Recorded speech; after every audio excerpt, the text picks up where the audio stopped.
वंदे पुरुषोत्तमम। आज मैं जिस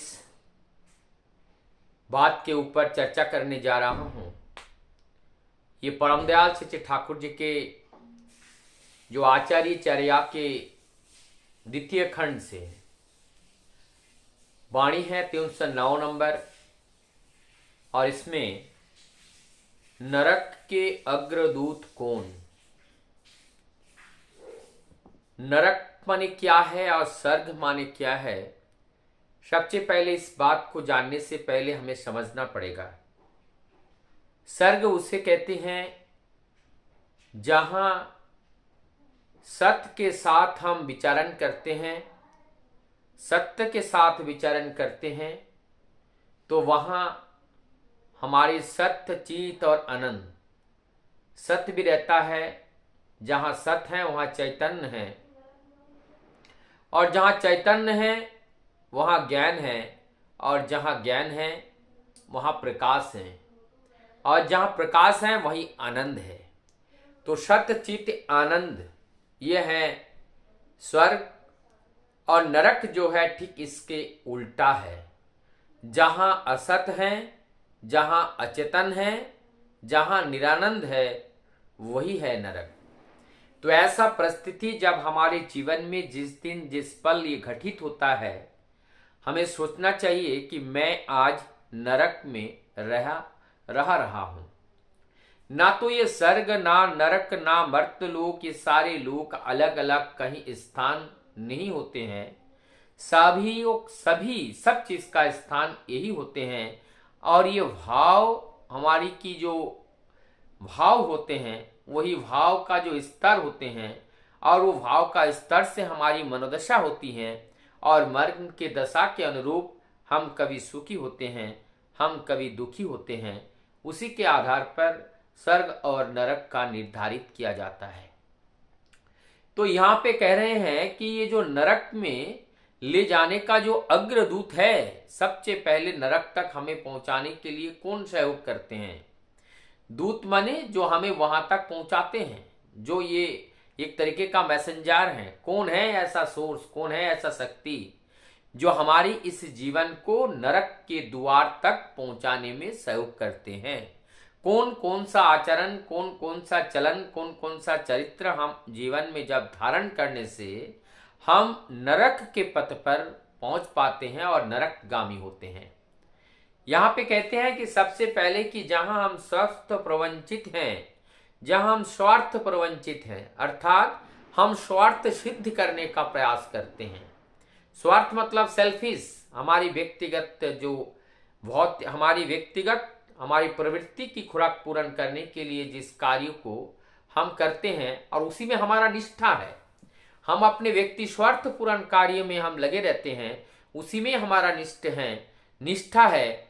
और जो इष्टार्थी व्यत्ययी है, और जो कार्य ये इष्ट मंगल के विपरीत हैं, ये व्यत्ययी हैं। इष्टार्थ व्यत्ययी मतलब मंगल के ये विपरीत है, लेकिन मंगल के विपरीत होने के बावजूद भी हमें नरक जाना है।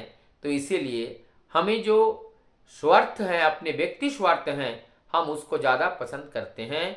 और इष्टार्थ अपलापी और मंगल के कार्य ना करके हम उसका अपलाप करते हैं, उसको हम ध्यान नहीं देते हैं, उसका हम संज्ञान में नहीं लाते हैं, बुद्धि में नहीं लाते हैं। और ये इसी तरह से हम इष्टार्थ प्रतारक हैं, हम मंगल को दूर भगा देते हैं, हम उनको प्रताड़ना करके उनको दूर भगा देते हैं, क्योंकि हम ना उनको आदर करते हैं, ना उनका सत्कार करते हैं, ना उनको हम स्वीकार करना चाहते हैं।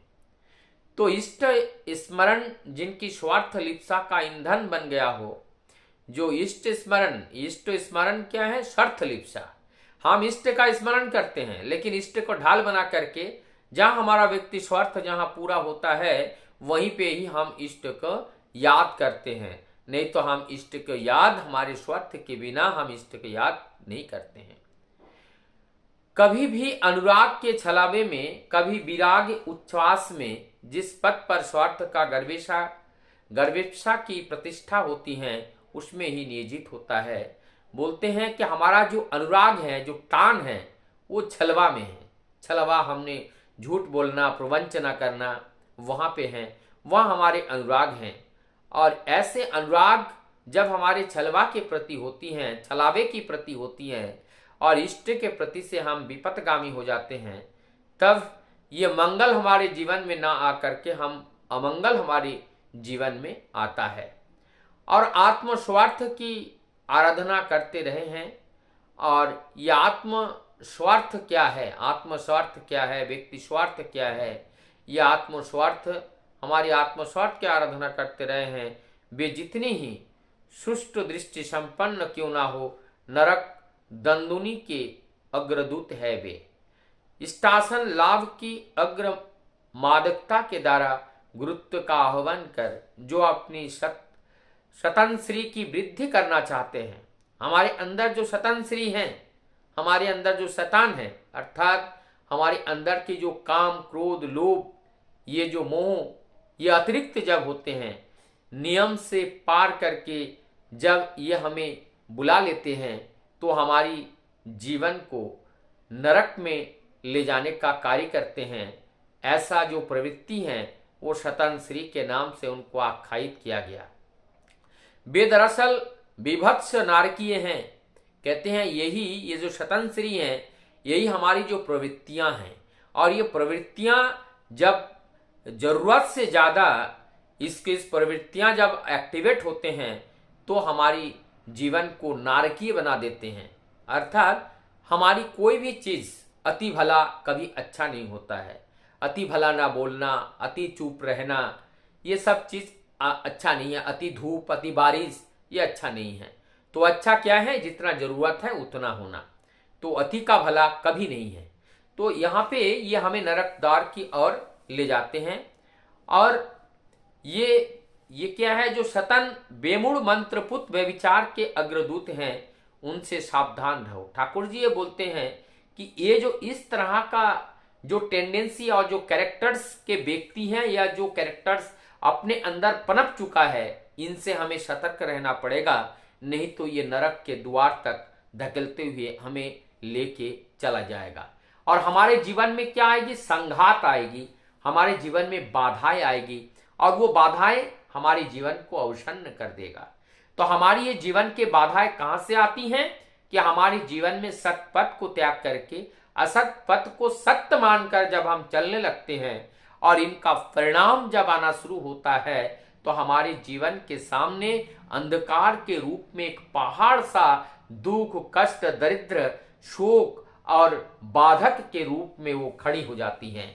और तब हमारी ये जीवन नारकीय हो जाता है। और ऐसे नारकीय जीवन से स्वर्गीय, ईश्वरीय, देवत्व से भरा हुआ जीवन को अगर हम पाना चाहे, तो उसके लिए ये जो जितने भी बातें हैं, इनसे विपथगामी होकर के हमें चलना पड़ेगा। और हमें ये सबसे बड़ी बात जो इस वाणी के अंदर है, और वो बात है कि हमारी व्यक्ति स्वार्थ के बात इसमें मुख्यतया है। जब तक हम अपने व्यक्ति स्वार्थ कहाँ पे हैं, ये देह के अंदर जो प्रवृत्तियां हैं, और उस प्रवृत्तियां अपने देह सुख के लिए जब तक कार्य करते हैं, तब तक हम वास्तव में उपभोग नहीं कर पाते हैं, केवल भोग करते हैं। और भोग करके हम अपने जीवन को अवसन्न कर देते हैं, जीवन को समाप्त कर देते हैं। तो नरक के अग्रदूत कौन है, वो हमारे चाल चलन चरित्र, हमारा आचरण जो हम सीख रखे हैं। तो अर्थात इसीलिए बारंबार परम दयाल सच्चिदानंद ठाकुर जी ये कहते हैं कि आप सत्संग सतनाम ग्रहण करो, और सतनाम मनन करो, और सत्संग का आश्रय ग्रहण करो। मैं निश्चय करके कहता हूं, तुम्हारे उन्नयन के लिए तुम्हें और सोचना नहीं पड़ेगा। तो यहाँ पे वही बात परम दयाल जो भगवान श्री कृष्ण जब आए थे, अर्जुन को यही बात कह रहे हैं, सर्वधर्मन परित्यज्यम ममेकम शरणम ब्रजो अहम तम सर्व पापेभ्य मोक्षयामि मा शुचा। ठाकुर जी इधर कह रहे हैं, आप हमारे पास आ जाओ, मैं दोनों हाथों से आप लोगों का दुख, दरिद्र, आप लोगों का अज्ञानता, आप लोगों की जीवन में जो मूर्खता एवं आपके जीवन को समाप्त करने के लिए जो आपदा विपदा आप लोगों के पीछे धावित होकर के पकड़ने की कोशिश कर रहे हैं, तो अगर आप लोग हमारी बात को मानकर हमारी ओर आओगे, तो ये सारे विपत्तियां को दूर करने का दायित्व हमारे ऊपर होगा, और मैं तुम लोगों को उस दायित्व से, उस दुर्दिन से बचा करके मैं अपने हृदय में तुम लोगों को स्थान दूंगा। तो ये जो अभय वाणी है, परम दयाल निरंतर हम लोगों को बचने के लिए और बढ़ने के लिए और उनकी कही हुई बात को जीवन में परिपालन कर कर उस अमृत पथ पर चलने के लिए उन्होंने जो राह दिए हैं, उस राह को अनुसरण अगर हम करते हैं, हमारी जीवन में ये जो नरक के अग्रदूत है, ये अग्रदूत पराजय होगा और हम जयी होंगे। तब हमारी जीवन विनाश नहीं होगा, हमारा जीवन बर्बाद नहीं होगा, हमारा जीवन आबाद होगा। कौन नहीं चाहता है जीवन को आबाद करना? तो जीवन को अगर आबाद करना चाहते हो तो परम पुरुष के चरण में अपने आप को समर्पित करना है। चरण मतलब उनके चलने के पथ पर, उनके बताए हुए जो चलने का पथ है, उस पथ पर अपने जीवन को भी उसी पथगामी बनकर चलना होगा। तभी हमारी ये जीवन दैवीय अनुभूतियों से भर जाएगा, दैवीय गुणों से भर जाएगा, ईश्वरीय सत्ता, ईश्वरीय तत्व से भर जाएगा। तब इस जीवन का आनंद हम खुद भी ले पाएंगे और इस जीवन का आनंद और दूसरों को भी हम वितरण कर पाएंगे।